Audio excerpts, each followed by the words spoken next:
Hi guys, so a little update. This is going to be both a review and just a little update from yesterday. I was kind of ranting about what I wanted to do in terms of helping others with like hoarding issues, kind of obsessive collecting, things like that. But I actually did, today hasn't been a very productive day, but I did actually take out like a business plan template and go through all the steps. And I realized that this little idea of mine has its weaknesses for sure. First of all, it's a service that one would typically buy very seldom. Hopefully only once, like if you're in the bridal community, it's something that it's a once in a lifetime kind of purchase, and that's a real weakness in a business idea for sure. Another thing is that the competition is like really, really high. I would be competing with psychologists and all kinds of therapists, the whole self-help book industry. And what else could there be? Like 12-step programs, perhaps. I mean, there's so many ways of recovering from bad habits, and there are books about, atomic habits, this, and find yourself. And I think a lot of these self-help things can actually help, and they do. They might work, and why would people go to me? And I find this might be a little bit without, and I don't really have the training, but on the other hand, I didn't have the training for going into the food business either. I had no previous experience except that I was really, really interested in cooking. So, but on the other hand, that was a service that people have the need to eat every single day. I mean, we had people receiving our grocery bags like on subscription for years and years without ever taking a break. Like they'd have every second week or every week. And the need kind of arises each day. The family needs to eat dinner at night every single day. There was no competition when we started. We were the first ones to do it. And then, of course, competition. I mean, competition could be like going shopping yourself, right? Instead of ordering or using a service. But working like a freelance kind of worker really takes a lot of passion and hard work and putting yourself out there, and you need this really strong like inner motor to like get yourself where you want to be.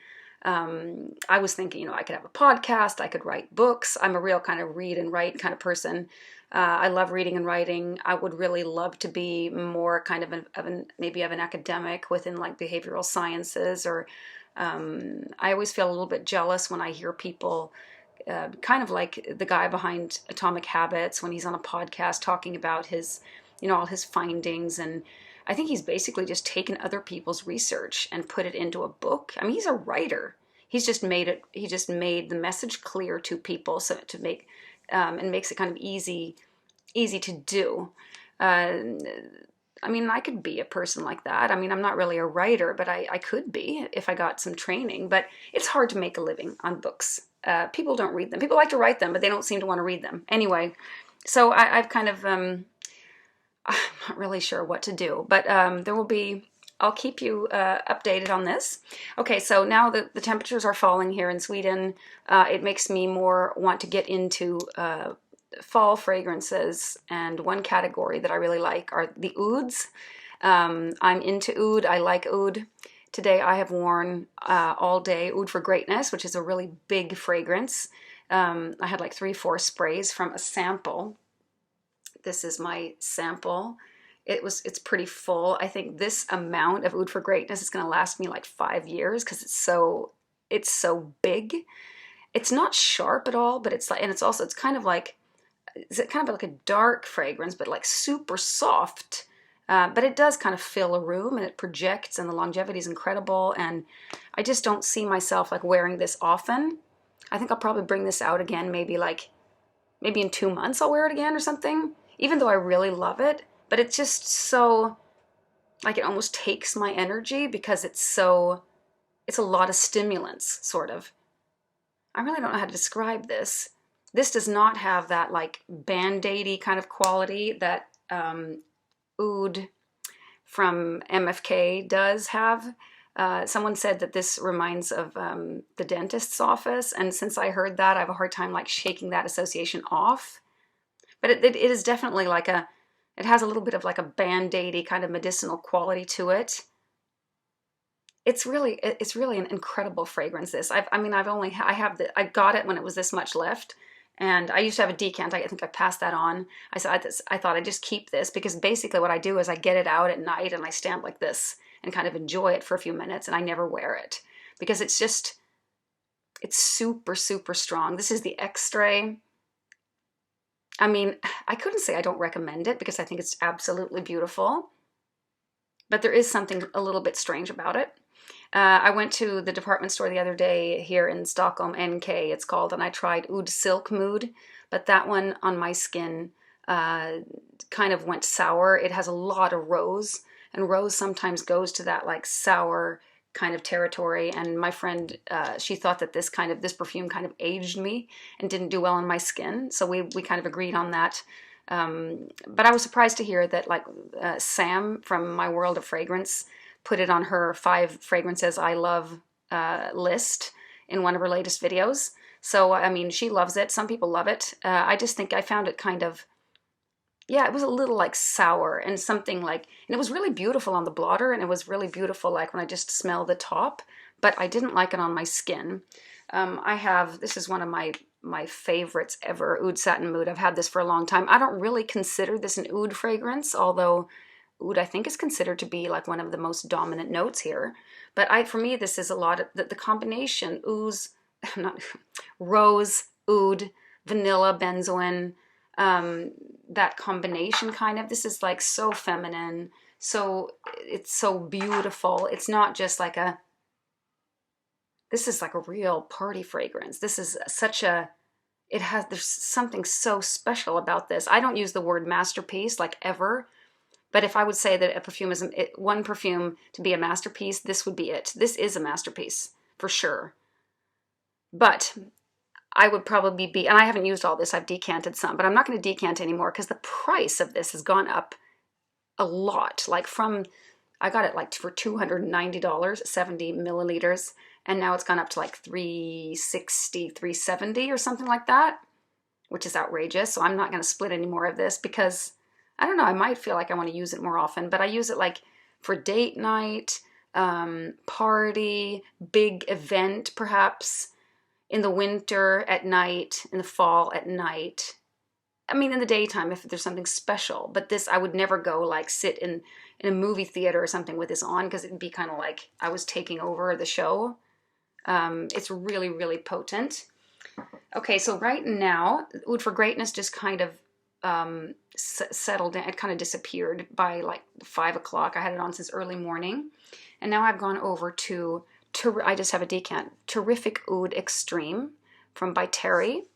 And this is, I have it kind of all over. It's just beautiful. I really love this. I'm not quite sure of the notes here, but I think it's like leather, saffron. It's not leathery though to my nose. It's just really, really smooth. No sharp corners. It's nor feminine nor masculine. I love it. It's a great fragrance. And this I could almost use. This is much more wearable, I think, than Oud for Greatness, because Oud for Greatness is just too big together with Oud Satin Mood, which is also a little on the big side. And then I have one more to mention. I've just been through a sample, and it's called Sovereign, and it's from Le Galion. This is actually the Extrait version, and I think they've taken it away now. So they only have like an EDP, which is quite similar, just not as potent. And I don't think this one is. I would never have guessed that it was an Extrait because it's not that strong to me. I just think it's really, really beautiful. And I went through it quickly, and I felt like I gravitated towards it like many times in a short period of time, and I really felt myself like enjoying that fragrance, and I would like to buy a bottle. I find it very, very much wearable. And then I have this, I don't know if I consider it oud fragrance. I mentioned this the other day. It's this Ember. This was the one I thought maybe I made a mistake. But the oud in this one is not very dominant. This is all about like tobacco, birch tar, incense, like really strong. It has cinnamon. It's pretty sweet. I mean, I'm sure there's vanilla. I think there's myrrh. It has a whole bunch of notes. But I think maybe the tobacco in here makes this perhaps a little bit too masculine leaning for me. I think it might have been a mistake. I mean, I feel like every time I open it, I'm like, oh my, it's really, really strong. Like, and I'm not 100% sure that I think this on a man would be. I think I have to put it on and just wait for the dry down. Usually the dry down is a little bit what you get though when you sniff the top, but you have to try it on skin. That you really have to do. And I haven't kind of forced myself to use this because I haven't felt that the day, I haven't, there's not been an event that I feel is appropriate for this big fragrance. So I don't know. I don't know. Maybe it was a mistake. Maybe not. I really feel it important to share these kind of mistakes because maybe I can save money for somebody by doing so. What are your favorite ouds? I'd love to hear about it. I'm kind of always on the lookout for a good oud. If you're not so into oud, I have heard that, and I've also tried it. I've been recommended this fragrance from Astrophil and Stella. It's called Into the Oud. So if you're not so into ouds, try Into the Oud. I thought that was kind of funny, and that's why I remembered it, because that oud was like not so special. Like it was nothing like this from oud from MFK. Nothing like Oud for Greatness. It was like a softer, kind of a little bit of a average kind of oud, I guess. That one could be worth trying. Yeah, that was all for today.